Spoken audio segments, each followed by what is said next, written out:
పెద్దపులికి సంబంధించి తాజా అప్డేట్ చూస్తున్నాము.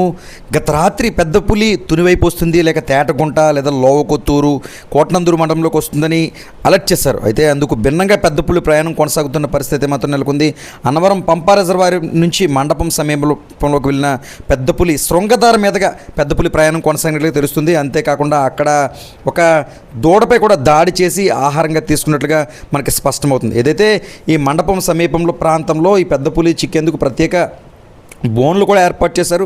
అయినప్పటికీ ఆ ప్రాంతం నుంచి కాకుండా మరో ప్రాంతం నుంచి పెద్దపులి అయితే ముందుకు వెళ్ళిపోయిన పరిస్థితి మాత్రం నెలకొంది. నిజానికి అటవీశాఖ అధికారులకు ఒక తలనొప్పిగా ఈ పెద్దపులి వ్యవహారం ఉందని చెప్పుకోవచ్చు. చిక్కదు దొరకదు అన్న మాదిరిగా దీని ప్రయాణం కొనసాగుతుంది.